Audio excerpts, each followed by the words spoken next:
Bem-vindo ao projeto Técnica Feynman. Estamos estudando a disciplina de Engenharia Legal. Você vai aprender, nem que seja a última coisa que você faça.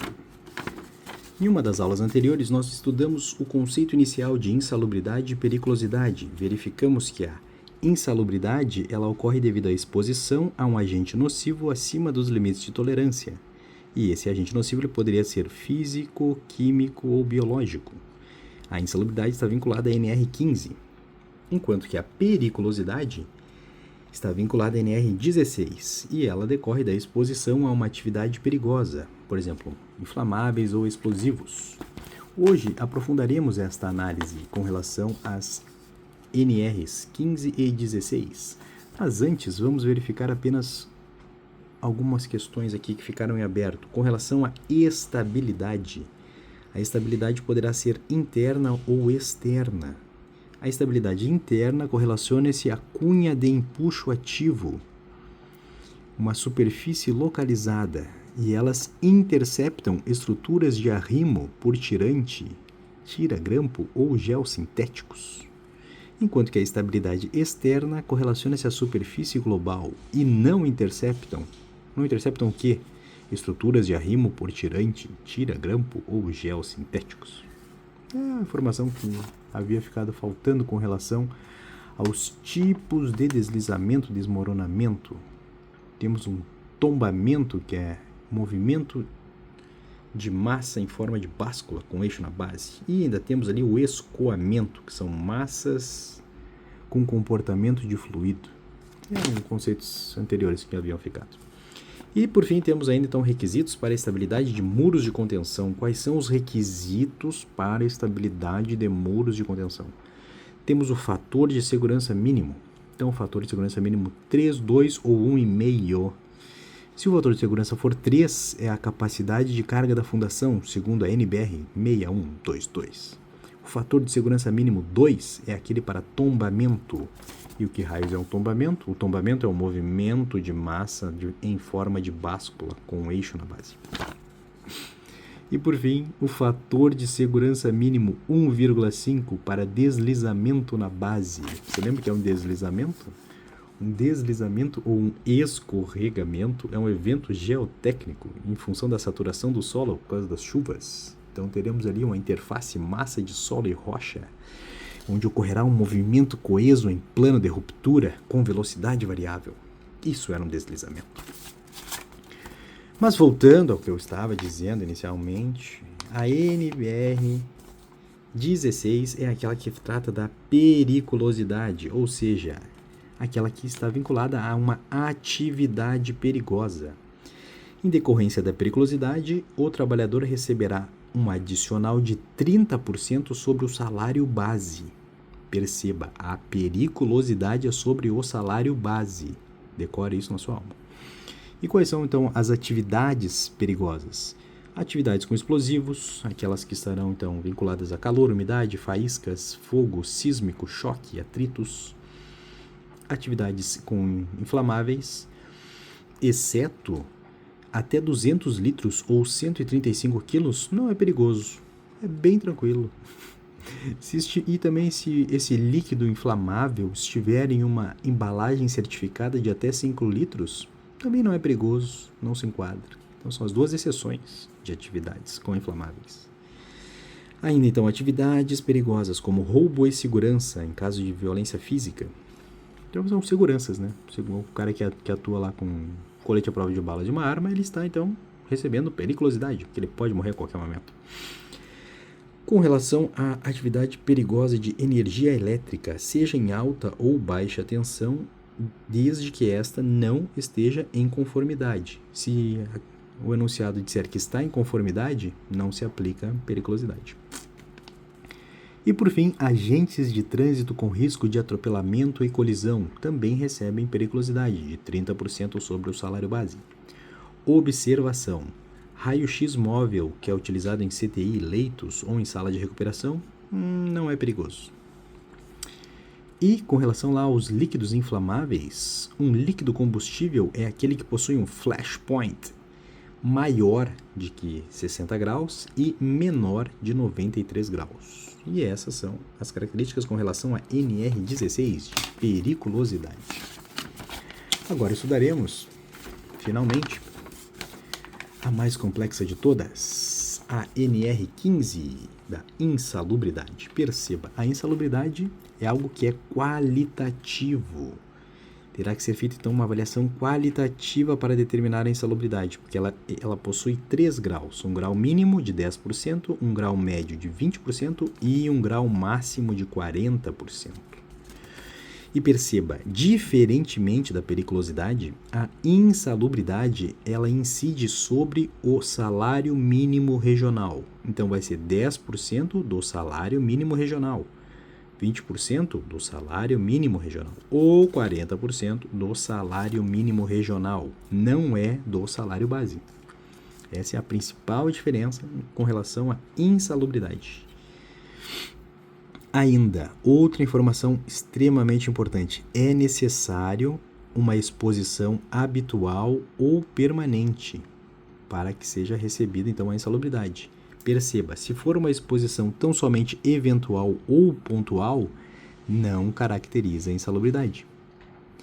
Outra informação, é vedada a acumulação, ou seja, o trabalhador ele irá optar pela melhor. Então, se ele está sendo exposto a um grau mínimo e a um grau médio, ele tem que optar qual que é melhor para ele. Se ele estiver sendo exposto a uma periculosidade e a uma insalubridade, ele vai ter que optar qual que é o melhor para ele. E quem faz essa opção é o trabalhador, não é o empregador. Dito isso, vamos finalmente agora estudar os graus de insalubridade. O grau mínimo é aquele que é responsável por 10% sobre o salário mínimo regional. E um exemplo de grau mínimo de insalubridade é a fabricação de cal, cimento, enxofre ou sulfito. Todos esses são, então, grau mínimo de insalubridade, 10%. Agora, o grau médio, perceba, é aquele que é equivalente a 20%. 20% sobre o salário mínimo regional. E um exemplo disso, em termos de agentes químicos, são aqueles profissionais que trabalham, então, em cemitérios, hospitais, UPAs, que trabalham com vacinas, análises clínicas ou em estábulos e cavalariças. A maioria dos casos é o grau médio, que é 20% sobre o salário mínimo regional. Ainda, com relação a compostos de arsênico, perceba, são compostos de arsênico. Não é preparação, extração e manipulação. São compostos que já estão prontos, que são utilizados para bronzeamento de metais, conservação de peles e descolorir vidros.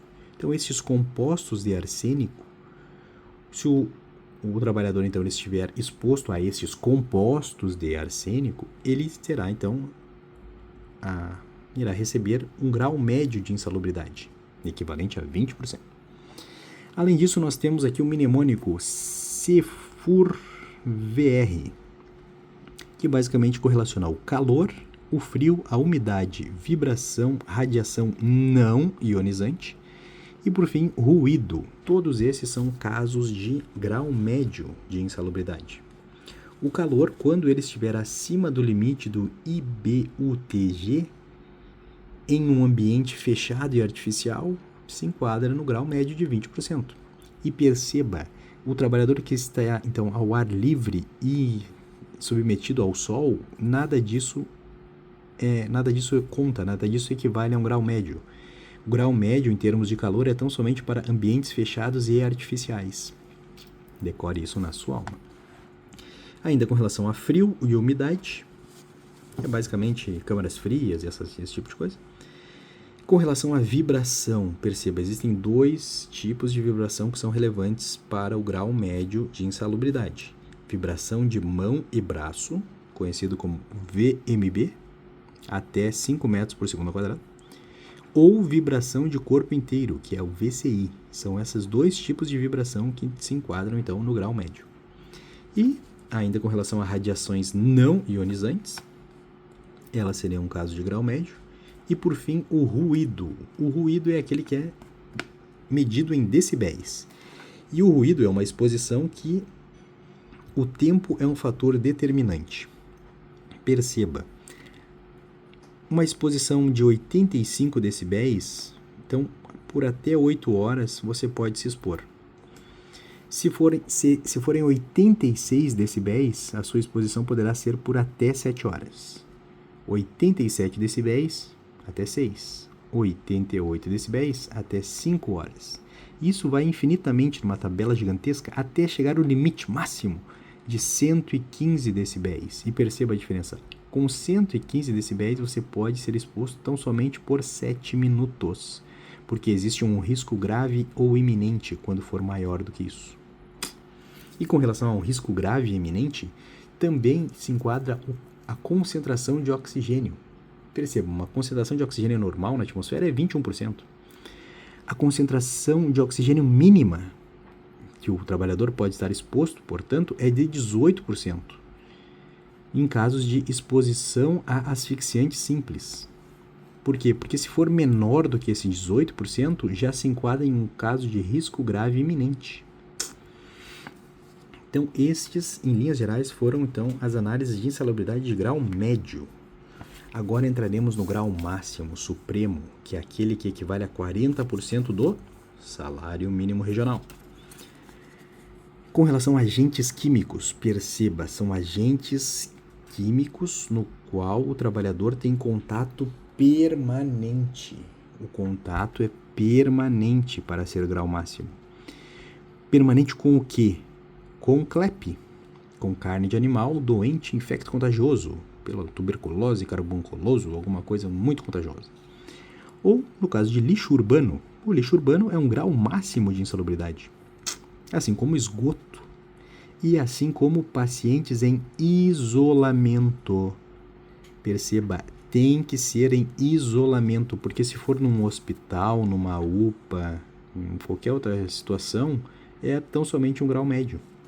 Somente o trabalhador que tem contato permanente com o paciente em isolamento, aí ele recebe o grau máximo de insalubridade. E lembra lá do arsênico? O arsênico, ele era, se forem compostos de arsênico, aí é um grau médio, aí é tranquilo. Agora, se você está literalmente preparando, extraindo ou manipulando o arsênico para a produção de tintas ou inseticidas ou algo nesse sentido, aí você se enquadra num grau máximo de insalubridade. E ainda nós temos aqui o mnemônico PRA. Para o quê? Poeira mineral, no caso de asbesto e amianto. Se o trabalhador então estiver exposto a um asbesto, um amianto, estamos diante de um grau máximo. No caso da radiação ionizante, perceba a diferença. A ionizante é o grau máximo, 40%. E a não ionizante é um grau médio, 20%. Fácil, né? Por fim, o mais complexo de todos, no caso de um ar comprimido, seja em mergulhos, túneis, hiperbarismo, o que quer que seja. Perceba, a primeira informação, o trabalho não deve ser superior a 8 horas, se a pressão estiver entre 0 e 1. O trabalho não deve ser superior a 6 horas, se a pressão estiver entre 1,1 até 2,5. E o trabalho não deverá ser superior a 4 horas se a pressão for entre 2,6 e 3,4. Com relação ao hiperbarismo hiperbárico, o trabalhador não pode sofrer mais de uma compressão ou descompressão em 24 horas. Então, é uma por dia. E perceba que esse trabalhador ele tem que ter necessariamente entre 18 a 45 anos. 45 anos é o máximo. E depois que ele sofrer essa compressão, descompressão, a cada dia, ele é obrigado a permanecer lá no local por mais 2 horas. Por motivos lá médicos, né? Então, basicamente, esses são os casos de grau máximo de insalubridade, que irá condicionar, então, um aumento de 40% sobre o salário mínimo regional. E basicamente este foi o estudo com relação à insalubridade e periculosidade e algumas outras questões da engenharia legal. Boa sorte!